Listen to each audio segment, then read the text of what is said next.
right, Jeff, our next lexicon term for today. I'm curious if you've heard this term before or if you're familiar with this term. I would venture to guess that you are, because you are probably one of the most intelligent, articulate people that I know, and your vocab is super strong, and I try to keep up. I try my best. I hope our AOTA family appreciates me trying to keep up. But we'll see. The term here is techno-chauvinism. Well, Dr. Manuel Rustin, I have to say that was a new term for me before I encountered this article. I mean, I think I could piece together what it means, but I hadn't heard that one before. It's a good one, though. It's a little, little tongue twister, so to speak, but techno-chauvinism. I'm not mad at it. Yeah. Techno-chauvinism means, or it's the idea that technological solutions are superior. I would say probably a synonym for that would be something along the lines of like a robot apocalypse, because that's what always happens when we trust in technology to be the superior pathway for us. At least that's what happens in film and stories. And it's just only a matter of time until these robots take over, especially when you consider what folks try to do with technology in this story as it relates to grades, another favorite topic of ours for sure. So let's get into it. This story comes from the New York Times. It's actually an opinion piece that appeared in the New York Times by Meredith Brousseau, who's an artificial intelligence researcher at NYU. And in her piece, she wrote about how the IB exams, the International Baccalaureate, which is, of course, a global program that awards a prestigious diploma to students in addition to the one they receive from their high schools, it canceled its usual in-person exams, of course, because of the pandemic last spring, and instead, it used an algorithm to, quote-unquote, predict students' grades based on an array of student information, including teacher estimated grades and past performance by students in each school. So yes, Jeff, they in lieu of the actual exams, which they couldn't give because of the pandemic, the IB program reached for these algorithms to predict what students would have gotten. And in this opinion piece, Brousseau shares the story of Isabel Castañeda, who is a native Spanish speaker who spends her summers in Mexico, and she scored a 5 on her AP Spanish exam, as well as consistent A pluses in her Spanish classes. But the IB algorithm gave her a failing score for her IB Spanish exam. And Castañeda was not alone in receiving these surprising failing grades. Tens of thousands of IB students protested their computer-assigned grades online and in person. And of course, grades could have been assigned based on sample materials that students had already submitted by the time school shut down. But instead, the organization decided to use an algorithm, which probably seemed like it would be the cheaper and easier solution, according to Brousseau. And high-achieving low-income students were, spoiler alert, the ones who were hit the hardest by these algorithm grades. Now, the algorithm itself works similar to how Netflix and Amazon figures out what you want to watch next or purchase next. Essentially, these data scientists took student information and fed it into a computer, and the computer then constructed a model that outputted individual student grades, which International Baccalaureate claimed the students would have gotten if they had taken the standardized tests that didn't happen. So, Jeff, how are you feeling about the Netflixification of grades and grading? This is a wild story, man. What are your thoughts? No, it's completely a wild story. And I feel like as cool a word as techno-chauvinism is, and I'm down with that, our actual lexicon term for this story should have been trash or hot trash, because what this story is some hot trash, man. Like, honestly, when we were talking about this before the show, both of us were like, I can't believe I didn't hear about this story. Like, because this was clearly going on, last spring, right? And into the summer. Right. And I know neither of us are really in our immediate job context, like very deeply engaged in International Baccalaureate, right? But I went to a high school that had an IB program. I've worked with some schools over the years that have an IB program, and there's tens of thousands of, seniors across the country who are working towards their IB diploma last spring. And it's astounding to me that the actual solution they came to was to not have the kids actually take the exam, right? Like, as bad as things went with AP exams last spring, at least the kids got to take the test and there was some evidence of student effort and some student work product to assess, right? Now, I'm not saying that was the best thing in the world, but it's certainly better than saying, instead of you taking the test, we're just going to tell you how we think you were going to do based on... Like, what's the point of taking the test then if you already had this idea? Yeah, it's so like big brothery, creepy kind of thing, right? It just flies in the face of the sort of basic sense of fairness and equal opportunity that is supposed to undergird any, just system of public education, right? Now, obviously, first of all, IB exams are super elite, the same way that AP exams are, right? So we're, this is already a slice of the educational world that is, that is kind of like in a different conversation in some ways than, than the rest of the general student population.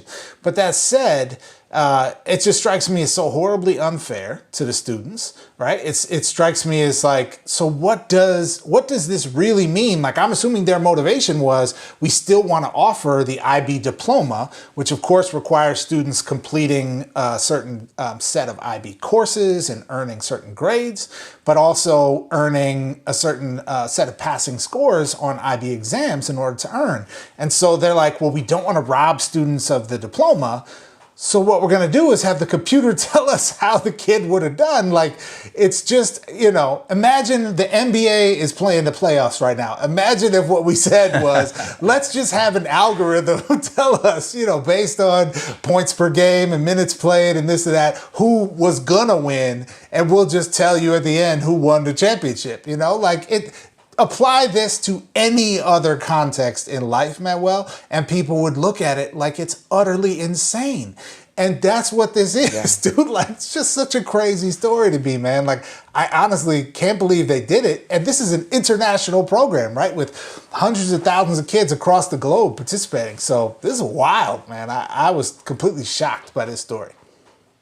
Yeah, absolutely. As many technology-related discussions as we've had this year, this is one that, like, it passed me up. I didn't realize this happened either, and this is just bonkers. And I just in my head I just picture some tech person who thinks they're just so smart, and they're in this meeting, this Zoom meeting, probably because it was a pandemic, and had this bright idea of trying to work with the IB to predict what students would have gotten. And I know somebody went to sleep that night thinking like they solved it. Like, this is going to be the next big thing. We don't have to do the pen and paper tests anymore. We don't have to, like, we could, sell this to so many universities, so many places. I just know behind every bad tech story is somebody who thought this was going to be a great idea and was patting themselves on the back and bragging about it probably.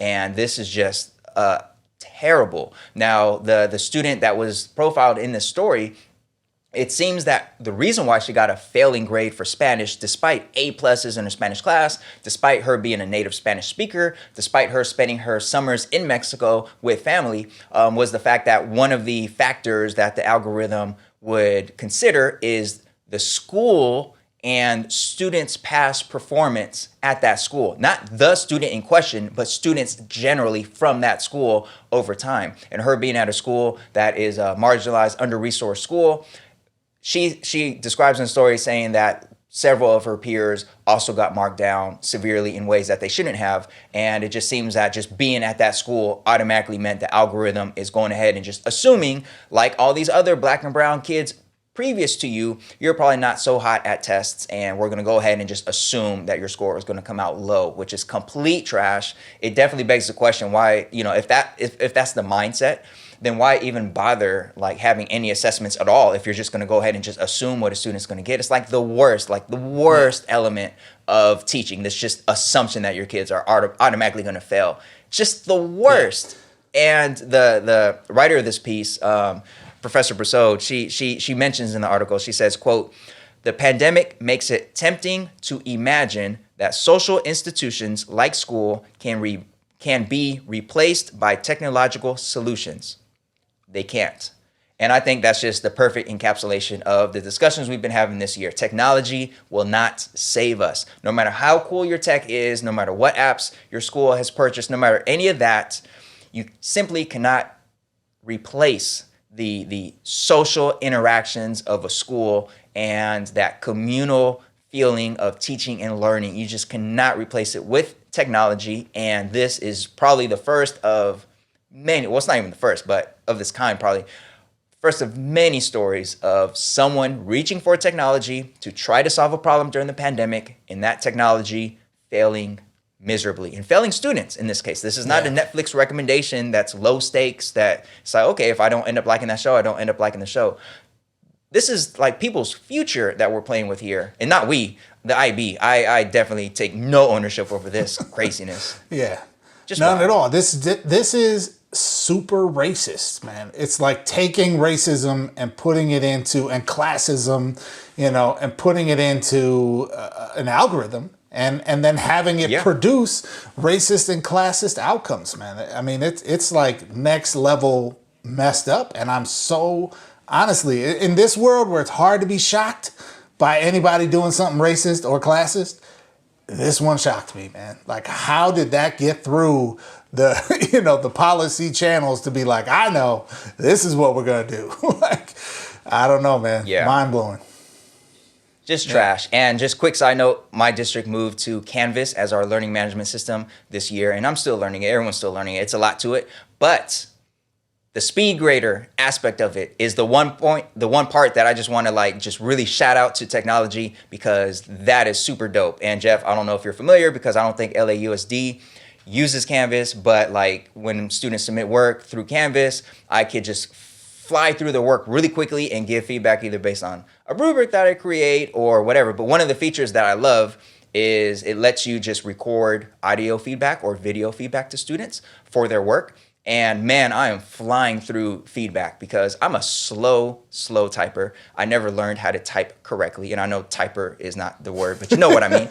And yes, I wrote a whole dissertation without knowing how to type correctly. Don't judge me. But that speed grader and being able to give just verbal feedback right away, boom, that is super dope. It's not an algorithm. It's not predicting how my students will do. It's me utilizing technology to give them feedback as quickly as I can. And that part is super dope. So yay for Canvas. This is not a sponsored segment here. And boo for whoever the hell wrote that algorithm that they thought was going to correctly predict students' scores on these exams. Yeah, it's like Minority Report for school, man. They got some precogs in and a, remind in a me, Jeff, somewhere. did everything work out well in that movie? Did the system work out well in that movie? Oh man, It never works out well. It never does. The robot did apocalypse not. is upon us. And Minority Report wasn't robot apocalypse, but still similar themes. Yeah, and I would just like to say that although this episode is not brought to you by Canvas, if Canvas would like for this episode to be brought to you by Canvas, they can reach out to us at allaboveshow@gmail.com. Thank you very much. Yes, absolutely.